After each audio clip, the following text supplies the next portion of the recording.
Okay, down right.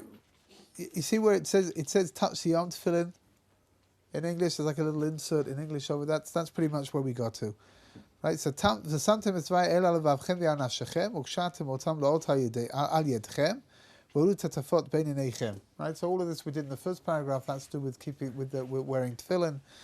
We spoke about all of that.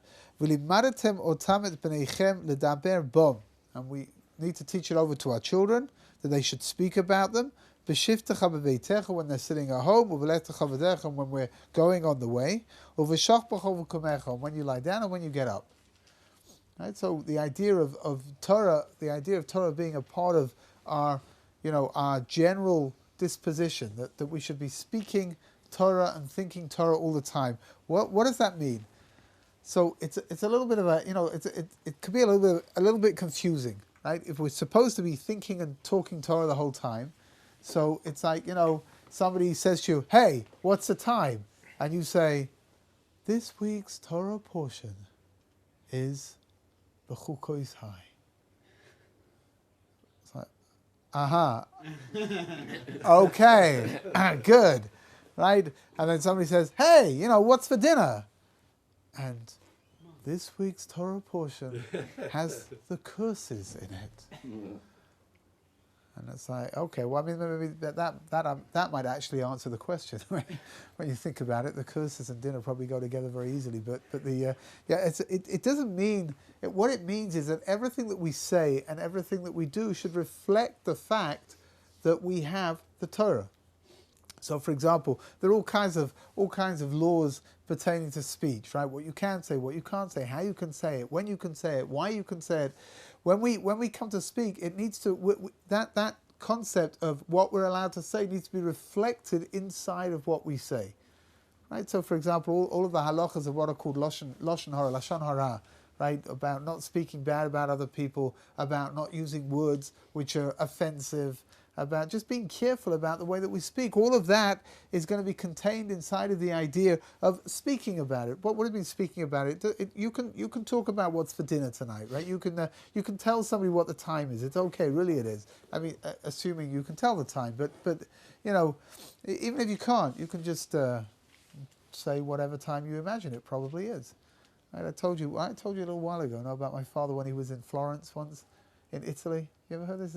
One of these bizarre stories. I think I always use this as an example. The Torah tells us that we have to judge people favorably, which can be a very difficult thing to do, right?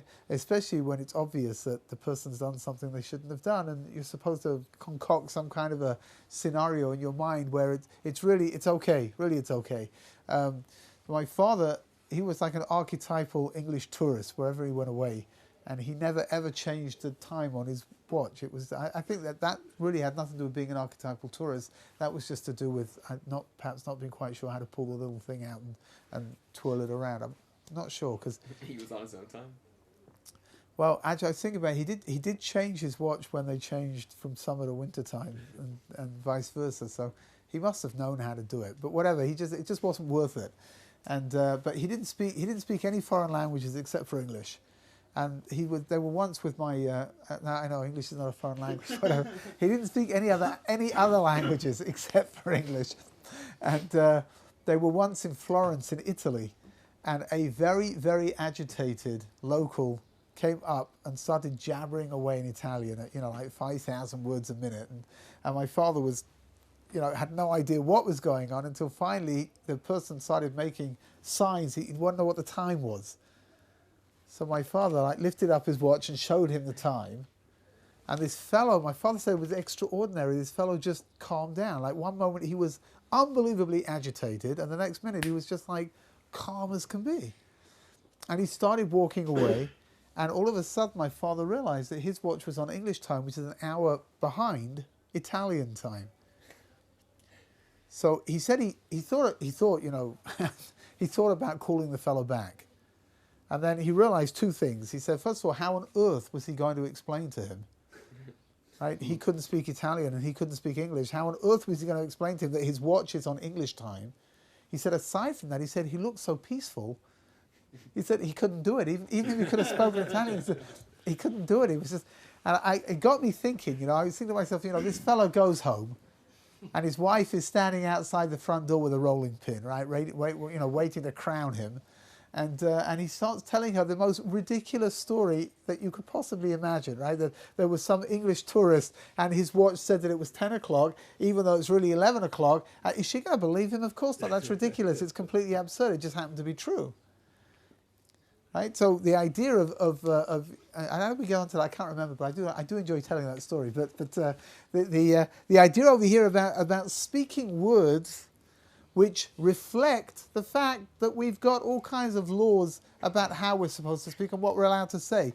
If anybody here is familiar with the idea of writing, when you write a Sefer Torah, for example, the writing is very different from Hebrew writing that you would use when you're writing for yourself. It's got each letter's got its own very special shape to it. I don't know if they have them in here. Do they have the shapes? They probably don't, right?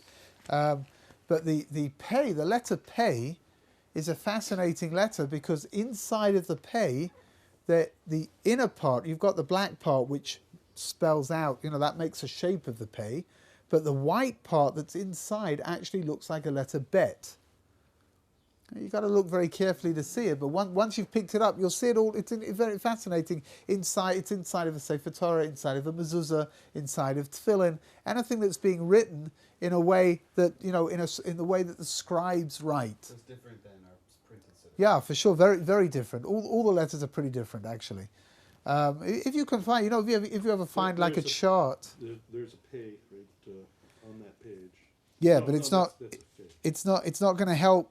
It's not going to show you because in print, you don't see it.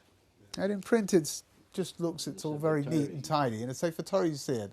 So I once heard a very beautiful explanation. Why is there a bet inside of the pei? Right, the pei is the black part, and then the white part inside that looks like the letter bet. So the answer that was given was because the pei, the letter pei but your pei is also your mouth, right? So it's a letter and a mouth. In Hebrew, your pei is your mouth. The bet is the first letter of the Torah, right? Bereshit. So the idea is that every word that comes out of your mouth should be Divrei Torah, should be something which reflects that idea that we're different from everybody else. We've got a different standard than everybody else with the way that we speak and what's required of us. And here, this bit, the next little piece over here, the next verse over here is something which hasn't appeared before. Leman yirbu yameichem v'yimei b'neichem al ha'adama. Right? Why are we doing all of this? In order that our days and the days of our children should be extended over here. Asher nishba Hashem la'avoseichem l'seis as God promised the Jewish people that we were going to be in the land of Israel. He promised Avram and Yitzchak and Yaakov, right? Kimeh shamayim ala haaretz, like the days of the heaven on the earth.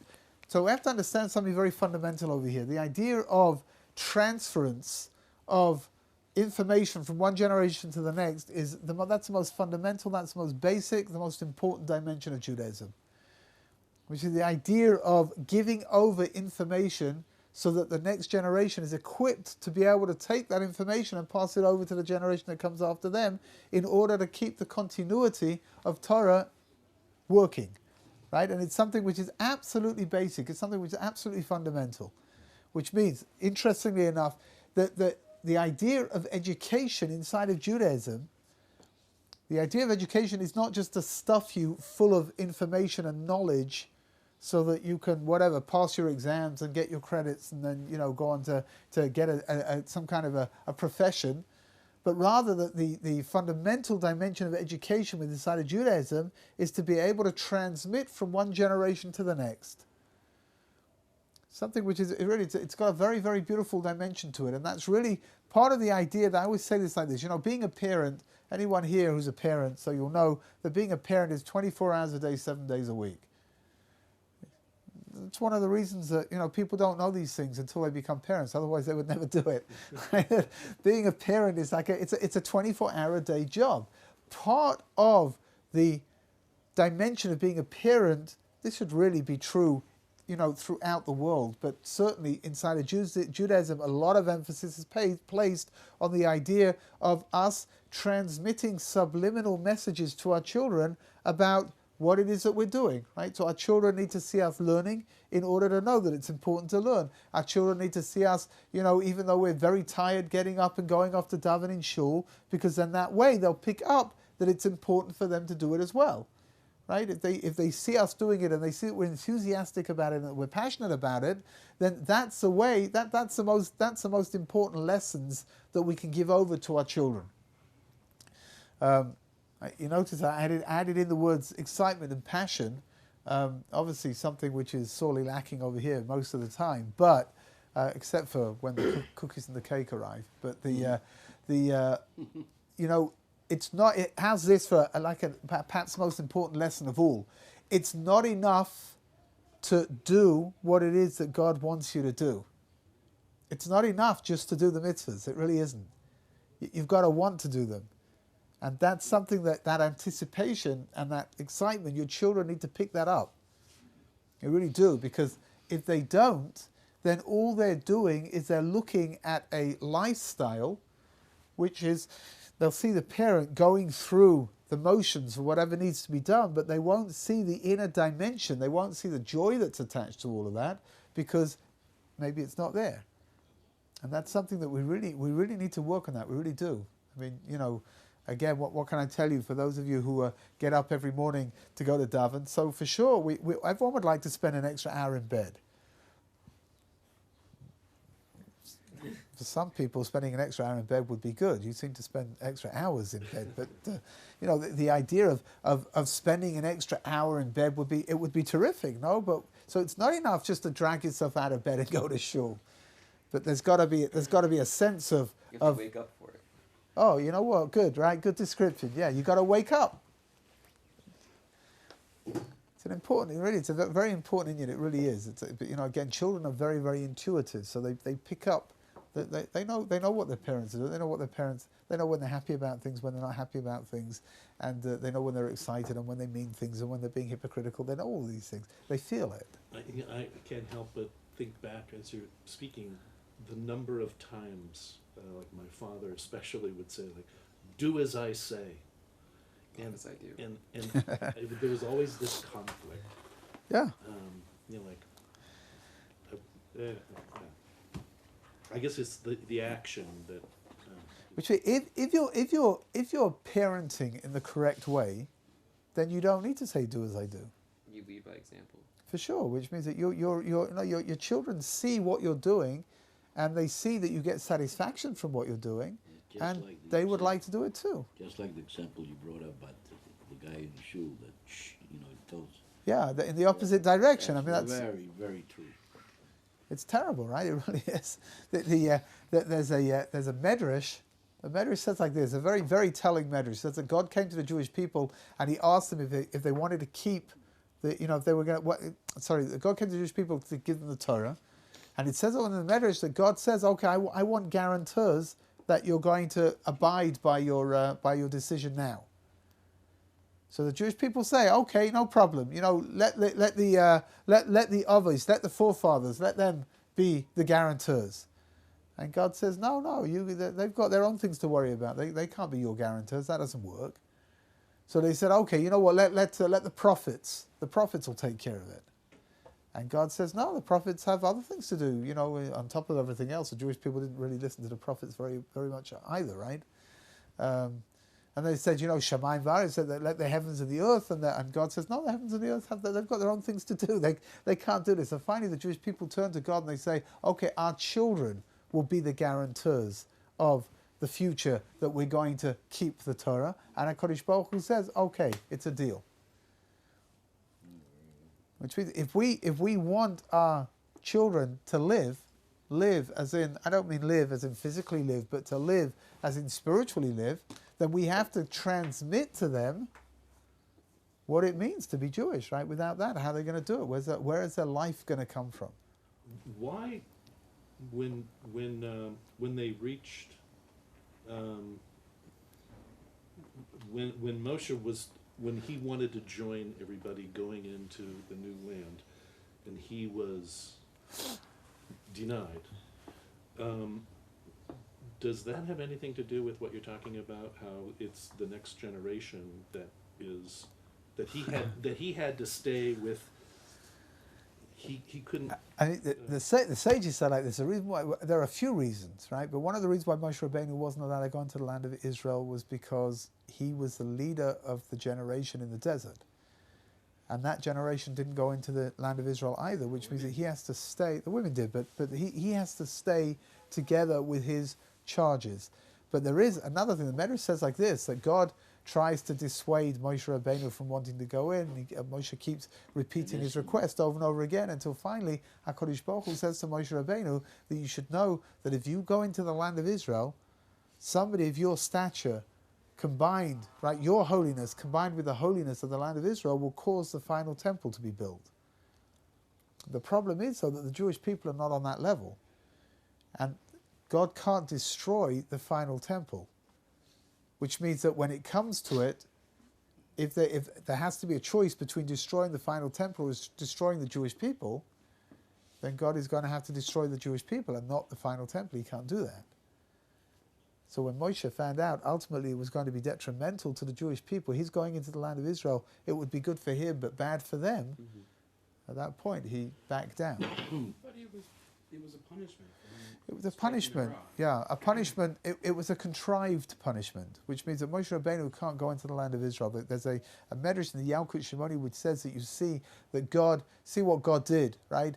That in order to ensure that Moshe would not go into the land of Israel, so he sort of hang the crime of hitting the rock instead of speaking to the rock on Moshe. It seems at first, at face value, it seems like there's very little correlation between the two. God always works in a state of midah keneged midah, which is measure for measure. It seems that there's no real connection here. You hit the rock, so you can't go into the land of Israel. It's difficult to see. Again, the sages spent a lot of time, working it out and putting it all together. It's all very neat in the end. But the bottom line is that the Yalkut Shimoni says that HaKadosh Baruch Hu used the rock as a reason not to let Moshe Rabbeinu go into the land of Israel because he couldn't go in. If he would go in, it would be bad for everybody. He had to pin something on him. Yeah. At least. If my memory serves me correct, I think in the language of the Yalkut Shimoni is that if it wasn't that, it would have been something else.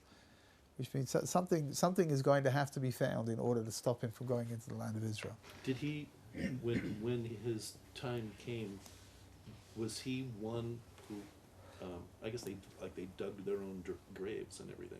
Yeah, no, he didn't dig his own grave. He was taken up onto the mountain, and he was buried inside of the cave where we don't know where. We don't know exactly where the place is. We don't have a clue. Who buried him? It says Kodesh Baruch Hu took care of it. Oh, so Right? The Gemara in Sotah says that Kodesh Baruch Hu buried Moshe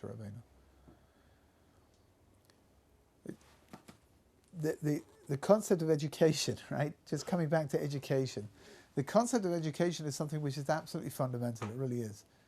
Giving over. So why do we spend so much time investing in ourselves, in our understanding of what needs to be done, and our being able to understand the words of the Talmud and the words of the Halacha and what we're supposed to do? Because that way, the better we understand something, the better is our ability to give it over to our children. It's interesting. The Brisker Rav Soloveitchik, once said something. It kind of hurts what he says. Actually, he says that I'm sure we've all done this in the past, but he says something along the lines of when somebody says that they I understand this, but it's very complicated and you won't understand it. That just means they don't understand it properly themselves. Mm-hmm. Which means the more you understand something, the clearer it is for you, the easier it is for you to give it over to other people.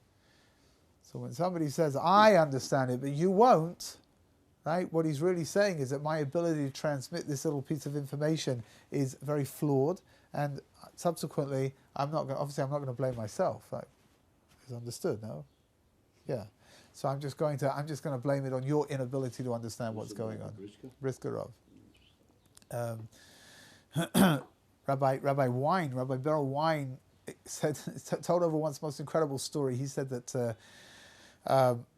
he used to have before he came to live in Israel, he used to have a yeshiva in Monsey, and in the graduating class one year there was a Russian boy whose parents were not the least bit religious, And after the graduation, he took the parents aside and he asked them, you know, he was very happy, the boy had been a very good boy, but he was, you know, curious to know what would have motivated them to send their kid to a frum Jewish yeshiva if they themselves weren't frum.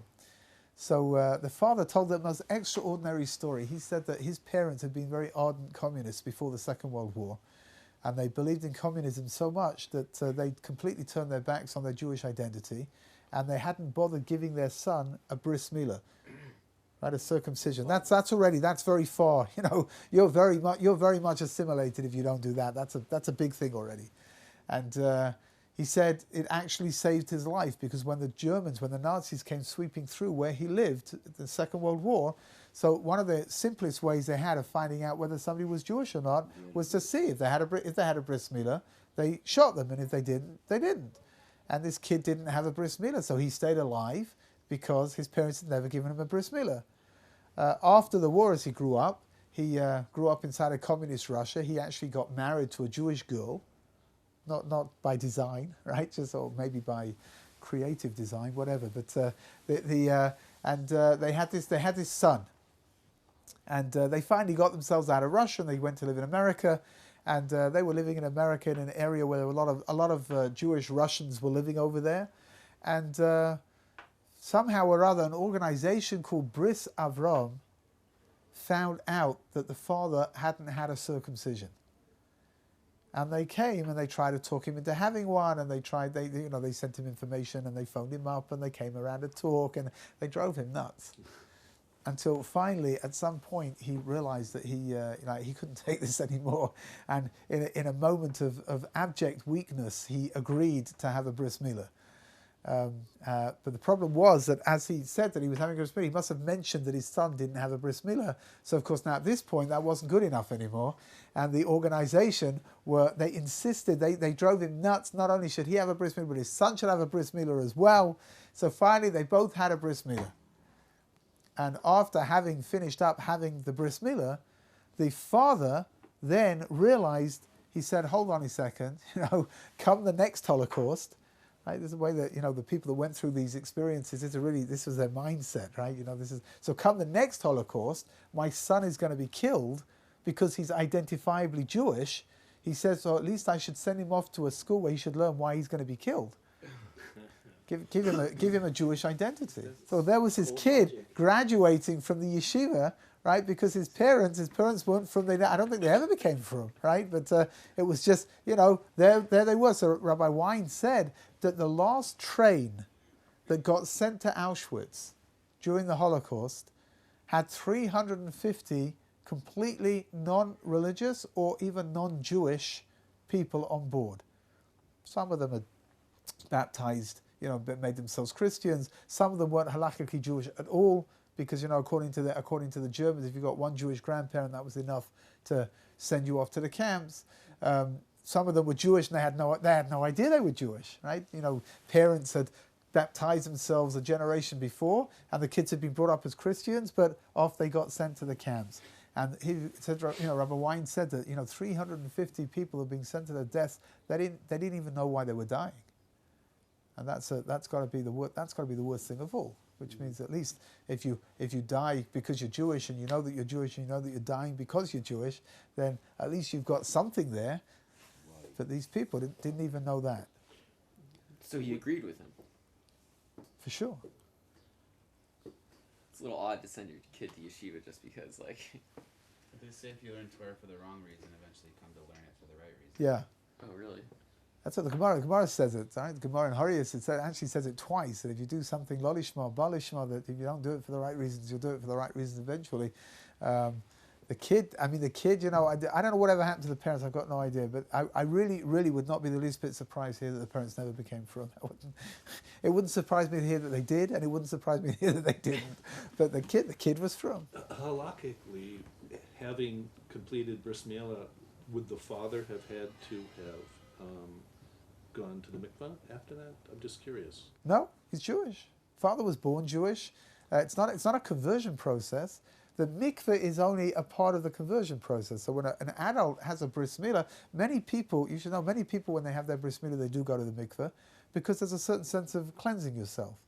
But if the, he wasn't really doing. He was just doing this because he'd been talked into it, and sort of like just overwhelmed to the point where he said he would do it. I don't think he was enthusiastic enough to want to go to the mikveh as well. But the idea of transmitting to our children, that's the most basic idea of all. It really is, right? That we should tell over our children, like the Chofetz Chaim said. We spoke about it in the previous paragraph. That the Chofetz Chaim says that we have to show our children. It's not that we have to teach it over to them. Here, sit down. These are the laws, right? But rather that the child should see that we're doing it, and the child should see that we're enjoying it, and the child should see that we're excited about it, and then the child themselves will be excited too. The more effort that goes into something, the bigger it becomes in the eyes of the children. Anybody here, if you were brought up with any kind of a Jewish identity, so you'll know that big things come rolling around, like Seder night, right? So there's a lot of preparation goes into it. It becomes something which is very exciting for the kids because they see the effort that the adults are putting into it. It's an important thing. It really is. Rabbi Pesach Krohn told over a story once. He was once walking down. These things happen in Israel all the time. He was walking down the street in Jerusalem, and there was somebody standing outside of an apartment calling for somebody to make up a minyan. It happened to be a shiva house, right? The father had passed away, and they wanted to have a mincha, and they didn't have a minyan, so he went in to make up the minyan. And after a while, they got a minyan together. If you already do mincha or whatever, can you do it again? Or... If you've got 6 people that haven't prayed yet, so you can help make up a minyan. Okay. It's still better to pray 10 people all together that haven't prayed, but if you can't swing that, then for sure you can go and help make up a minyan. Yeah, but he said he went into this shiva house. He said it was a very interesting place. It was an apartment over here, not very far away from the yeshiva, and he said that the children that were sitting shiva, he said there were 3 boys that were sitting shiva, and they weren't from. That much was clear. He said, but the father had obviously been a very accomplished scholar, he said, because the room next to where they were sitting shiva was a study full of holy books, from floor to ceiling, very well used. And anyway, after davening, after the mincha, he did, you sit down. You're not just going to make up a minyan in a shiva house, so you sit down and you try to comfort the mourners a little bit. So he sat over there, and he said the whole time he kept just looking at he couldn't juxtaposition the family compared to the room. It didn't gel, right? Didn't mesh. No. So he finally one of the boys says to me, he says, you're wondering about us and the books, right? So he said yes. So the child, the son, I mean, it wasn't a child, he was an older fellow by then, but he said, it was so sad what he said. He said his father was a very frum man. His father was a very, very accomplished Talmud scholar.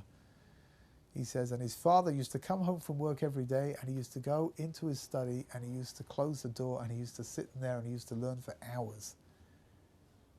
He says, but we never saw him do it.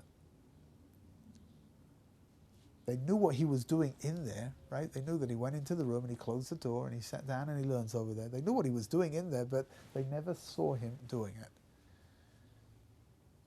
And that's you gotta live your Yiddishkeit. You gotta live your Judaism. If you live it, then you can pass it on. If you don't live it, it's not enough just to expect your children to do whatever it is that you're doing if you're not doing anything.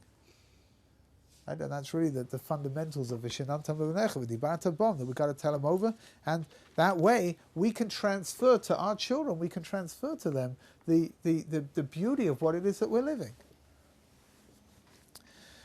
And now we're on to the third paragraph of the Shema. The third paragraph of the Shema, which on the next page, on page 94, has got a couple of themes inside of it which are very, very basic. So the first one, of course, is tzitzis, which we'll talk about. And the second one is Yetzias Mitzrayim, the coming out of Egypt, the exodus from Egypt, which, of course, is the beginning of everything, right? We left Egypt in order to stand at Har Sinai, in order to receive the commandments from God and the Torah from God, which means that that's like, very, very central to our identity. Let's have a look and see what we've got. Vayom Hashem al Moshe lemor, Daber b'nei Yisrael v'amart lehem v'asul lehem tzitzit al kanfei vigdehem l'doratam. We've got to put on tzitzis. Right? Where do tzitzis go? If you've got a 4-cornered garment, then you have to have tzitzis on your four-cornered garment. So, for example, if you wear a poncho, know what a poncho is, yeah? Yeah. Oh, you're from South America. Of course you know what a poncho is, right? Everyone here knows what a poncho is. You got a poncho on your face, like somebody upsets you. He gives you a little poncho in the face. But I don't know. A Superman. Superman cape. I don't know. Like a cape. Like a cape. It's like a cape. It's just on the back. Like nobody actually wears capes. Are you kidding? A poncho's like a rain. Like A rain. whole- Superman? I know what a poncho is. Poncho covers your whole body. Hello? The cape only goes over the back. Superman wears a cape. What do you mean no one wears a cape? Batman wears a cape. What do you mean no one wears a cape? Come on. Actually, When I was growing up, in my world, everyone was wearing capes. What are you talking about? capes are Just call them extremely ponchos, dangerous. I there's mean, no if use. you get in a So you don't fight, need- they you can don't kill need- you. You don't need what everyone No, else but if is you've got superhuman powers, you don't have to worry about these things. See, you're already on this. Oh, Still don't. the same thing. That's very Talmudic of you. But you're fighting, whatever. Anyway, a poncho is a great big piece of material with a hole in the middle. And you place the hole over your head, and it's supposed to keep you warm. And it's the kind of thing that in South America, that's where it originated, right? I think with the Aztecs or something. Only have two corners? Huh? Don't they usually only have two corners? No, it's something. It falls down the front, falls down the back as well. So you've got two corners at the front, and two corners at the back, which means that if you wear a poncho, it's just Curling all over your shoulders and then no. It just take a blanket. Think of a blanket And you got four corners. and cut a hole in the middle and put it over your head. You know what? I got a better idea. Don't cut a hole. Just put it over your head. Clint Eastwood, all of those spaghetti westerns, he always wore a poncho. spaghetti Right. westerns. Good, the bad, and the ugly. Yeah, made by Italian directors. It's like a So weird. whole Yes. era of Hollywood. Yes, excellent description. However, good. I'm pleased that you have managed to put this into language that people over here can understand. Of course, movies, right? In the movies, people wear ponchos. Now you know what I'm talking about, right? I tried describing it, but unfortunately, nobody has any kind of imagination anymore to be able to work these things out. Here, you're probably Googling it, right? To get a picture of a poncho. If you wear a poncho, you need to put tzitzis on it. It's a four-cornered garment. Don't make the mistake of thinking that a four-cornered garment is just the vest that we wear that we attach our tzitzit to. Right, that white cotton, or whether it's wool with the black stripes, whatever it is, it's any four-cornered garment, right? Which means if you wear a four-cornered garment, you have to put tzitzit on them, you have to put the strings on them, and then you wear them. Any material? Any material. If it's made out of synthetic material, so there is definitely room to be a lot less stringent. If it's made out of a natural material, then right, if wool, cotton, silk, linen. It's interesting that the Gemara says that tzitzit are the only thing that you're allowed to wear. I mean, nobody wears the vest made out of linen. But in theory you could, even though the strings are made out of wool. Now linen and wool is shatnez, right? You're not allowed to do that, but nevertheless, if you make woolen tzitzit and you put them onto a linen vest, undershirt, whatever it is, then you're allowed to wear them. That's not considered to be shatnez, even though. Where do we learn that from? Huh? Where do we learn that from? The Gemara learns it out from there's a whole what's it called? A In the whole Torah, actually, about not mixing wool and linen. there's a whole thumb Yeah, wing. exception. Yeah, there's a Are whole things still made out of linen? I've never seen linen before. linen is actually making a comeback. It's in the fashion world. Lots of suits and jackets have linen in them today. You've got to be very careful today. Although the truth is, you've always had to be careful because linen has been used. Very often, it's used to strengthen things. So the back of your collar, where it's a little bit, they put in material at the back, and over here in the lapels, right? So very often they'll use linen because it was a relatively cheap and stiff material to use. So you have to get your clothing checked to make sure you don't have any wool and linen in it together. Yeah. I think in the case of the linen tzitzits with the wool strings, I think it's just because the wool and the linen aren't being intertwined in the making of the. No, it doesn't work like that. It really doesn't. It really is tzitzit. Once you Is put that once you what once you that put is? the wool, but once you Is that put once you put the tzitzit onto the what do you want to call this thing? The vest? Is that okay? Yeah, Can I yeah, call it a vest? yeah. Yeah. Well, once you put it onto the vest and it's attached, it's tied on, it becomes a problem. It doesn't have to be intertwined, Okay. right? It's enough that it's attached in such a way that you can't just take. So, for example, it would be okay to wear a linen tie with a woolen suit. That would be okay because the tie itself you could just take it off. It's Yeah. it's not something which is permanent. But when you That's put your made out of silk. tzitzits on, Right. they are, huh? They're made out of silk though. Sometimes, I mean, ties have all kinds of made out of all kinds of things. Depends. Polyester and silk. I mean, obviously, you're you know, like a classy guy, so you're only familiar with ties that are made out of silk. But you know, sometimes, unfortunately, many polyesters have been butchered over the years in order to make ties for the you know. What's a polyester?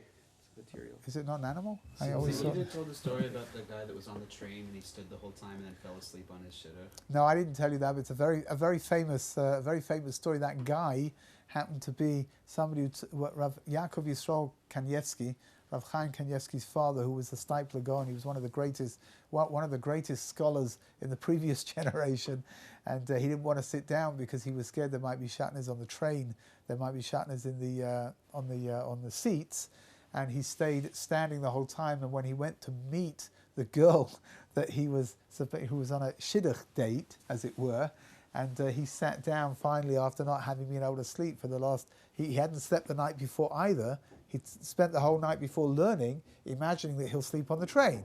And then not being able to sleep on the train, he went to the shidduch, he sat down, and after about, a very short amount of time, he dozed off. Now, I don't recommend you, huh? It's certainly a stringency. The fibers like get intertwined with the It's a stringency. So, it really is a stringency, but he was very stringent about everything. And I don't recommend that you do this. I really don't. But, you know, who knows? Maybe that will be the reason why this girl thought to her, you know, when he woke up and he explained to her, she said to herself, this is the kind of person I'd like to get married to. If you were to do that, right, the girl might also say, wow, this is the kind of girl I want to get married to because he talks such nonsense, so at least when he sits down and falls asleep, I won't have to listen to him. That's definitely a possibility, right? So just being careful that if you're going to put on a four-corner garment, it needs to have tzitzit. The tzitzit that we wear are contrived. I mean, there was, let me clarify that, there was no obligation to wear tzitzit. But the Jewish people took upon themselves the obligation to wear them because it's a beautiful mitzvah to be able to fulfill, right? And it's a freebie, you know. You just put these things on, and the next thing you know, you're accruing the most incredible amount of the world to come. It's fantastic, right? So the tzitzit that we wear have been made specifically in order for us to be able to put, like the vests that we wear, have been made specifically in order to allow us to put tzitzit on, so that we can fulfill the mitzvah of wearing tzitzit. In the olden days, going back into Talmudic times, they didn't wear tzitzit like we wear. But they would wear, they were blanket-like, sheet-like, and they didn't necessarily have a hole in them either, and they would wear them draped. That's what people wore in those days. A little bit, you know what? A little bit like a toga, right? Here, think toga. Toiga. Yeah, that's the kind of thing that they wore. So they would add tzitzit onto the corners because that's what the Torah says. Right, so I heard it's a very, very beautiful ideas over here about tzitzit in general. First of all, the idea of the vest that you wear, you know, all the nations of the world are commanded to keep certain levels of modesty, which means that the vest that we wear represents the concept of modesty. That we cover our bodies. However, the tzitzit, which flow off from the vest itself, are representative of the fact that we, the Jewish people, have a greater obligation for modesty than everybody else does. Right? It's more, right, flowing off. Right? There's more there. I once heard a very beautiful idea. I can't remember the name of it. It said in one of the names of the Hasidic Rebbe, something very beautiful. But you know the way that the tzitzit are, they've got knots for about a third of the way down, and then they have 2/3. It's just the strings that are, left to their own devices. And it's a little bit like our relationship to the way that we keep the mitzvahs, which means the mitzvahs have to be kept. That's a knot. That's very rigid, very formal.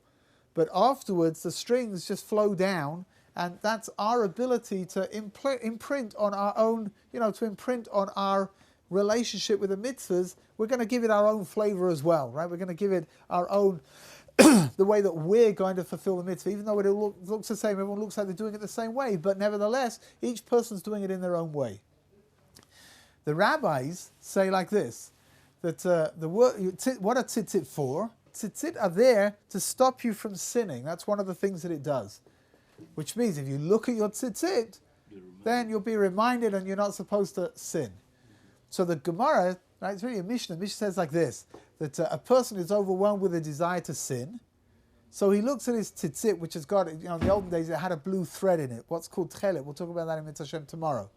Right, it's got a blue thread inside of it. You'll see the blue, and you'll say to yourself, blue, hold on a second. Wait, the sea is blue. And then you say, whoa, hold on a minute. The sky's also blue. And then you'll say, sure, you know what? Sapphire. Sapphire is also blue. And then you'll say, hey, wait a minute, God's throne is made out of sapphire. And then you'll say, God, maybe I shouldn't do this. That's a pretty vague connection Totally. there. What do you mean? You don't see it clearly? The other alternative that the rabbis say is like this, that the word tzitzit is spelled tzadi yud taf. Tzadi is 90, yud is 10, so that's 100. Tzadi is yud, and tzadi is 90, and yud is 10, so that's another 100, and taf is 400, so that's 600 together. And then you've got you've got 8 strings, so that's 608, and you've got 5 knots, and that's 613. So if you didn't like the first one, 5 knots, yeah, from the top, right? On First each one, string. on each string. 4 or 5. Which means like this, say Chazal, say the sages. You didn't like the first one, here, try this one on for size, right? You're about to sin, and all of a sudden you say, hold on a second, you see your tzitzit, and then you say, hold on a second, a tzadi is 19, a yud is 10, and a tzadi is 19, a yud is 10, and a taf, that's 600. And then you've got 8 strings, which is 608, and then you've got another 5, which is 613. Oh my gosh, 613 mitzvahs, I shouldn't do this! Now the problem is like this, if you're mathematically challenged like I am, you'll probably come up with a completely different number anyway. Oh, 2012. That's okay. Right, I'm going to... These are tzitzit that's talked about in the Shema. We daven in the Shema. Oh, Like why? I don't understand why. what an interesting idea. Yeah. Hi. We're not supposed to wear how's Tehillos though, right? Huh? We'll talk about Tchelis tomorrow. You'll have to come back tomorrow, You know right? what? I just want to finish up this idea over here. I want you to hear, what's Pshat? It sounds ridiculous, no? But I will never forget that now. Yeah. That's what's great about absurd things is you never forget them. For sure. It's always the... That's why you'll never forget me, right? Here, that's your kasha, no? Tzitzis. Oh gosh, God told us to wear tzitzis. Maybe I shouldn't do what I'm about to do, right? This whole word association, blue, sea, sky. So it's like you go into McDonald's and you're about to eat a triple cheeseburger and you see your tzitzis and you say, oh, hold on a second, blue. Oh, sky, it was a sea, sky, south. You know what? I think I'll have a daiquiri ice cream to go together with this as well. That's like, hey, that takes care of everything, right? I mean, so what's Pshat? What are Chazal saying? They're not, you don't have to do it you really don't, right? But Chazal is saying the most incredible thing. When a person's overwhelmed with a desire to do something they shouldn't do, just saying, oh, God commanded me to wear tzitzis is not going to do it. It's not strong enough. It's got to be done in increments. You know what the sages are saying? Stop and think. Do I really need to do this? You hear the idea, the idea of word association, right? It's what are you doing? Each time you stop to think, you're just pushing the desire a little bit further away, right? So blue, oh, wait a second, blue is the sea, right? You just pushed it a little bit away. And then the blue, wait a minute, blue is the sky as well, right? Oh, you just pushed it away a little bit further. And then sapphire. And then the throne of God. And then God. And at that point, hopefully you're going to have enough, strength to be able to say, hold on a second, I'm not going to do this. It's the same with the math as well, right? It's a little bit more difficult. So you walk around with a pocket calculator. It's like, but you hear it? I tell you, how do you know what I'm telling you is true? Because the whole thing is contrived. The word tzitzit in the Torah is never spelt with two yuds. It's spelt tzadi yud tzadi taf, which gets you to 603. Right? So you could do it that way, right? You get to 600. Oh, well, I guess this is one of the ones that we're allowed to do because there's already 613 and there's only 603, which is 10 transgressions I can do, right? But you hear that what the sages come around and saying that 613, it's all contrived. Again, the whole idea is what? Think before you do something. I know it's a radical idea, it really is. Completely and absolutely, revolutionary. So the word tzitzit is contrived so that it's gematria. Yeah, 100%, which means the emphasis is like this. How would you spell tzitzit? If you didn't know that the Torah spelt it without a yud, you would spell it with two yuds for sure. Tzadi yud taf is by far the best way to spell it because that's exactly what it sounds like. Tzit, right? However, in the Torah itself, the yud is not there. So the rabbis come along and say, no, add in the yud. Because if you add in the yud, you're going to get to 613 and that's going to stop you from sinning. It's a big thing, right?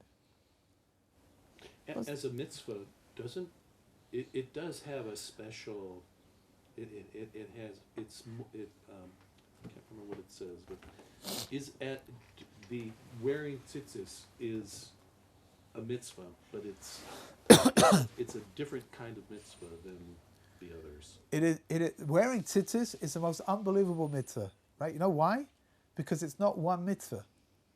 Every moment is a new mitzvah. Which means like every second or what? Yeah. It's like when you do a mitzvah under normal circumstances. When you do a mitzvah, so you've done the mitzvah and you're finished, right? So just for as an example, you make a bracha over something you're about to eat. You've made the bracha. That's it. You're done, and now you eat whatever you need to eat. Finished. The mitzvah's over. When you wear tzitzit, the whole time that you're aware of the fact that you're wearing tzitzit, you are receiving more reward. There's a very famous story they tell about the Vilna Gaon. He lived about 400 years ago in Vilna. He was one of the greatest scholars throughout Jewish history. And on his deathbed, he started to cry. And his student said to him, Rabbi, why are you crying? And he grabbed a hold of his tzitzis and he says, here in this world for a few kopecks, for a few cents, you can buy the world to come. In the world to come, you can't do that anymore. Tzitzis, it's the most unbelievable mitzvah, it really is. It's a mitzvah which continues the whole time that you're aware that you're wearing them. You're receiving, it's another mitzvah, and another mitzvah, and another mitzvah, and another mitzvah. It's fantastic, really is fantastic. In case anybody was unaware, I recommend it, I really do. I'm all for it, I think it's now that I have your recommendation. Good. Sure picked a great day to not wear them. Oh, so tomorrow you can wear them and then, But see, now you'll be thinking about them all day. That's right. Even though he's not wearing them. Yeah. Actually, he'll be thinking about cheeseburgers and daiquiri ice creams. That's really what he's going to be thinking about. Okay, we're going to stop over here, Mitzvah Hashem.